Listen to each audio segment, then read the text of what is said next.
When did your instincts scream, "Leave now," and what did you later find out you avoided? 1. When I was 13, my aunt took me to the beach. It was a little later in the day and pretty empty, just me and her. Not too far out I found a sandbar. The water went from knee-deep to suddenly not being able to touch the ground. But I went out further and found a second sandbar where I could touch the ground again. I kept diving under the water to try to feel around for sand dollars, but I noticed a faint buzzing that started getting louder and louder and louder. There were no boats or anything, and I could only hear it when my head was under the water, but it sounded like something big was next to me and super close. It was starting to weird me out, so I looked back at my aunt, who was standing next to 2 other people frantically waving at me and screaming, but I couldn't hear what they were saying. I just knew right then and there, don't splash, don't panic, and move slow. I basically tried to keep the pace of just walking back even when my feet couldn't touch the ground. The buzzing I was hearing turned out to be sharks circling me. 2 joggers noticed the fins and told my aunt they weren't dolphins and that they were getting closer to me. My aunt was pissed I took so long getting out, but I told her I felt like it would have been an awful idea to start kicking and splashing, and something was telling me to go as slow as possible. 2. Not me, but my dog. I was having a little after the bar party at my apartment that was right next door. Somehow in a drunken shuffle, my friends disappeared and I was left with this dude I didn't know. He was being nice and we were chatting while waiting for the others to come back. I offered him a drink and got one myself as well.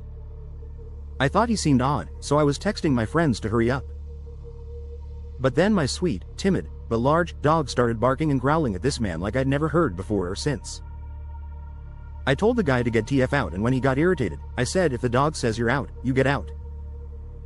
He tried to argue and I had to shout him out. 10 minutes later I hit the floor and crawled to the bathroom to puke. I slept for ages. I never puke when I drink, and I never get that drunk. I thought I'd had my drink in my sight the whole night, but I can only assume he slipped me something. My dog was 4 at the time and is now 11. I'm so glad I listened, because his instincts definitely saved me from something awful. 3. My mom had something like this. It was back in 2003 when I was 12, my sister 10. Mom and Dad were planning on a date night and they were going to have us kids go stay with our grandma and great-grandma for the night. Mom said she changed her mind last minute and instead they rescheduled and we all stayed home. My grandma's house burned down that night, killing my great-grandma and severely injuring grandma and one of my uncles. Had my sister and I been there, we would have likely been in the same room with great-grandma or grandma, and one of both of us would have died. 4. When I had just turned 7, my family and I were visiting extended family in Scotland. It was 1982 and we traveled from NZ. It was normal then for children to be pretty free range. I had gone down the road by myself to the local shops and I was followed on the way back by a man. He gave off the most malevolent and evil feeling despite doing nothing but walk behind me. I always remembered that so strongly. I ran down the alley behind my aunt and uncle's house to hide because I didn't want to get caught at the front door where I might have to wait for someone to open the door. Years later I saw an image of a man on an online news site. I think it was around 2010. I recognized that man. It was Peter Tobin. Scottish serial killer and sex offender. He was familiar with the area of Glasgow we'd been staying and has been tied to a pedophile ring. 5. Okay, a little less dark than most comments here, but I thought I'd share. I went to the zoo with some friends and my girlfriend. There was this huge birdcage, I forgot the word, where you could walk in and see all the little, colorful birds. As we were walking, we noticed a dispenser, where you could buy some seeds and sugary water to feed the birds. So we did, all fun and games, until my gut told me we had to leave.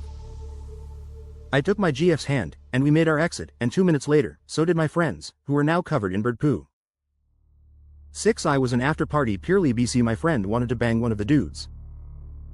I waited in the living room, first full of people but dwindling down to eventually just 2 guys and Amp. Me. Friend has yet to emerge from random hookups bedroom. It was fine for a bit and Amp. Then I caught a glance between the 2 and Amp. It was like everything turned slow motion for a second. I literally dragged my friend of a guy's bed and Amp. We GTFO. One of those dudes eventually served time for the sexual assault and Amp. Murder of his girlfriend. 7. I was taking the southbound red in Chicago during wintertime a few years ago and 3 people wearing balaclavas entered my car, which was already pretty full. 2 were standing in front of one exit and the other guy was standing in front of the other. I saw them scan the people in the car in my peripheral vision, Then the guy standing alone looked over at the other two and gave them an, okay, nod. I felt like something was about to go down, so I got off at the next stop and walked the rest of the way home. Fortunately, was not stopped by one of those guys when I passed them, probably because other people were in the car. About 10 minutes later, I got a ping from the Citizen app saying something along the lines of robbery, shooting at next station. I passed the next station on the walk back and saw tons of cop cars along with an ambulance parked at the entrance. And that's the video. Thanks for watching.